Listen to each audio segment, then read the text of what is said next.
In 2014, Caesars Entertainment unveiled a massive $550 million transformation project on the Las Vegas Strip.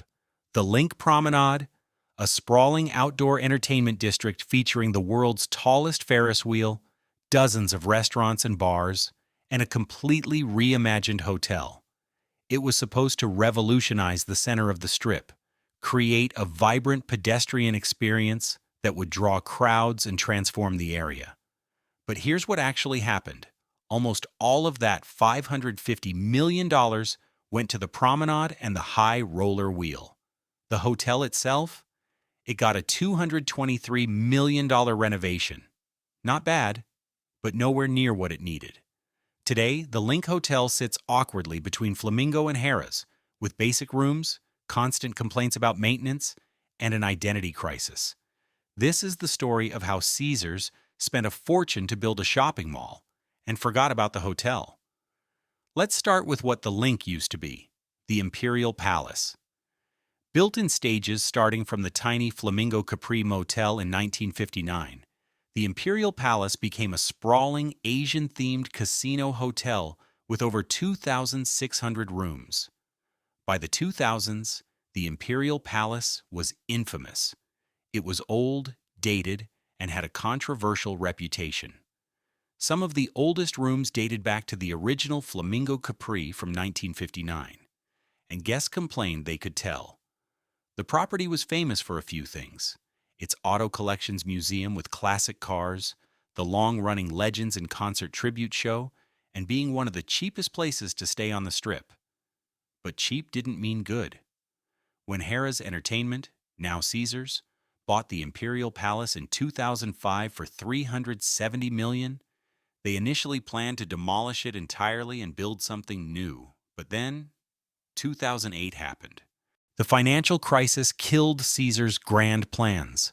They couldn't afford to tear down and rebuild, so the Imperial Palace just sat there, aging, deteriorating, becoming more outdated every year while competitors renovated and upgraded. By 2011, they had to do something. The property was an eyesore in the middle of the Strip, but they still didn't have the money for a full rebuild, so they came up with a different plan: Project LINQ. In 2011, Caesars announced Project LINQ, a $550 million development that would transform the area between the Imperial Palace and Flamingo. The centerpiece would be the High Roller, a 550-foot observation wheel that would become the world's tallest.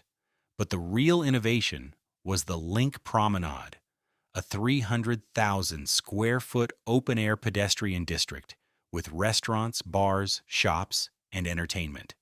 It would connect the hotel to the Strip, create foot traffic, and turn the area into a destination. The hotel would be renovated and renamed. First as the Quad in 2012, a temporary name during construction, then as the LINQ in 2014 to match the promenade. It sounded amazing, a complete transformation that would make this section of the Strip competitive again. Here's the breakdown. Of that $550 million total investment, roughly $183 million went to building the High Roller alone, about one-third of the entire budget.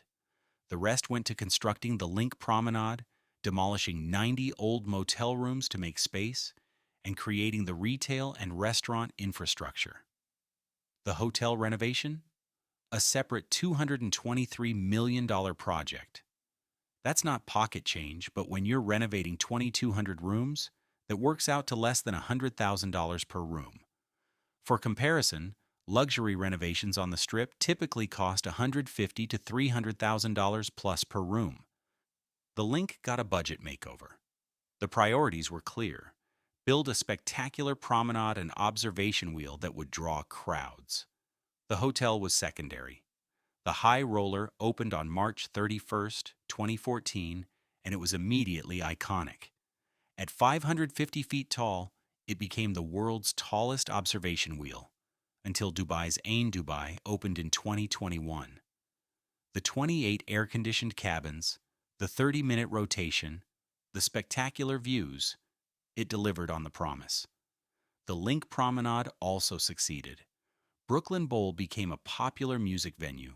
Restaurants like Hash House A Go Go drew crowds. The open-air pedestrian experience created foot traffic and energy. The hotel rebranding was complete by October 2014. The Imperial Palace was finally gone. The LINQ Hotel was born. But almost immediately, the problems became obvious. The LINQ Hotel's rooms got a makeover, but it was superficial. Clean white bedding, light wood furniture, photo accent walls behind the beds. It looked modern in photos, but in reality, no coffee makers, no clocks. Mini fridges cost extra, $20 per stay. Basic toiletries in refillable dispensers instead of individual bottles. Old wall-mounted AC units that are loud and struggle to cool the rooms in summer. Reviews consistently describe the rooms as basic, bare bones, and budget, which would be fine if the LINQ was marketed as a budget property. But the prices don't reflect that. Here's where it gets worse. The LINQ has constant maintenance issues. Guests report towels with holes in them, Wi-Fi that doesn't work despite being included in the resort fee, broken lights, exhaust fans, and bathroom doors, dirty rooms that weren't cleaned from previous guests, AC units that don't work properly, slow, broken elevators, a legacy problem from the Imperial Palace, the parking garage that floods when it rains, a problem they've had for 30-plus years. One recent review summed it up. For what we paid, this was a bad experience. I expected so much more from the LINQ. The problem is that Caesars did a cosmetic renovation in 2014 and then stopped.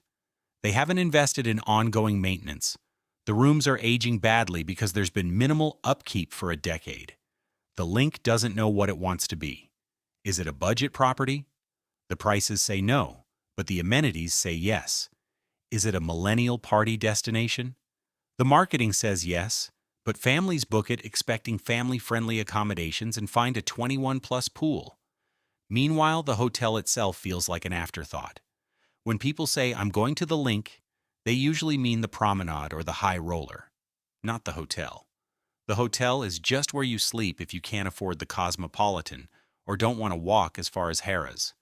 The location is great, dead center of the Strip, but so are Flamingo, Harrah's, and Caesars Palace. And all of them offer better value or better quality. The LINQ sits in the middle of Caesars Entertainment's Strip portfolio, and that's the problem. It's squeezed between properties that do everything better. Flamingo, right next door. Similar prices, but the Flamingo has better brand recognition, a bigger pool. The LINQ's pool is tiny and 21+, and comparable room quality. Plus, the Flamingo actually welcomes families. Harrah's, on the other side. Also owned by Caesars, also similar prices. Harrah's has more restaurant options, a bigger casino, and rooms that are just as good. Caesars Palace, across the promenade. The premium option. If you're going to spend $200+ per night, you might as well upgrade to actual Caesars and get luxury. The Cosmopolitan, nearby. The LINQ tries to be a budget cosmopolitan with its modern aesthetic and millennial marketing. But the Cosmopolitan is what the LINQ wishes it could be, hip, trendy, with rooms that actually justify the price. The LINQ doesn't have a clear competitive advantage over any of its neighbors. Its only selling point is you're staying next to the promenade and high roller. But guests can visit those without staying at the hotel. The elevators at the LINQ are a holdover from the Imperial Palace days, and they're terrible. The property is divided into districts with different elevator banks, which creates confusion. The elevators themselves are slow, old, and frequently broken. One review described elevators with giant patches of floor missing. Another said only one elevator was working out of 3. During busy times, the wait can be 10 to 15 minutes just to get to your room. This is a hotel with 2,200 rooms. Broken elevators aren't just an inconvenience, they're a fundamental operational failure. When Caesars rebranded the LINQ, they explicitly said they were targeting millennials, young, budget-conscious travelers who want to be in the center of the action. That strategy made sense in 2014. Millennials were entering their prime spending years. They valued experiences over luxury. The Promenade and High Roller fit that demographic perfectly. But the hotel doesn't. Basic rooms with no amenities don't appeal to millennials. They appeal to people who just need a cheap place to crash. Millennials, now in their 30s and 40s, expect Wi-Fi that works, coffee in the room, and functioning AC. The LINQ charges millennial prices, but delivers boomer-era budget motel quality. That's not a winning strategy. Here's the real problem. Caesars Entertainment doesn't prioritize the LINQ. It's one property in a massive portfolio, and it's not a flagship brand. After spending $550 million on the Promenade and $223 million on the initial renovation, Caesars seems content to just let it coast. Minimal ongoing investment. Reactive maintenance only when things break. No significant room upgrades in 10 years. The strategy appears to be keep it cheap, keep it full, extract maximum revenue through resort fees. It works financially. The hotel stays busy because of its location and price point, but it's creating a property with a terrible reputation. When people ask, where should I stay in Vegas?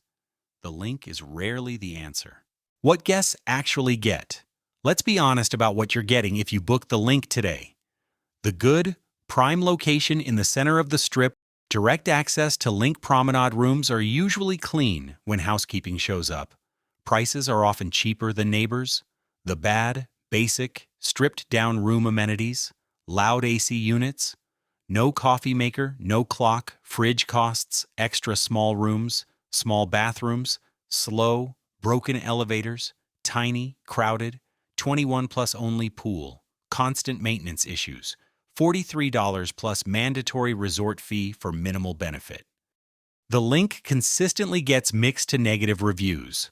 Common phrases: not worth the price, basic hotel with high fees, great location, terrible rooms, felt like a bait and switch, definitely not 4-star.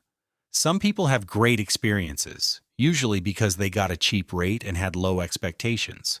To truly fix the LINQ Hotel, Caesars would need to invest another $200 to $300 million in a comprehensive renovation. Gut renovate all rooms with modern amenities, coffee makers, smart TVs, better AC, replace the ancient elevator systems, expand and improve the pool area, fix the chronic maintenance issues, update the hallways and public spaces, invest in better Wi-Fi infrastructure. In other words, finish what they started in 2014. Actually create a millennial-focused hotel instead of just slapping a new logo on the Imperial Palace. But will they? Probably not. The property makes money as is. It stays busy. People book it because of location and price.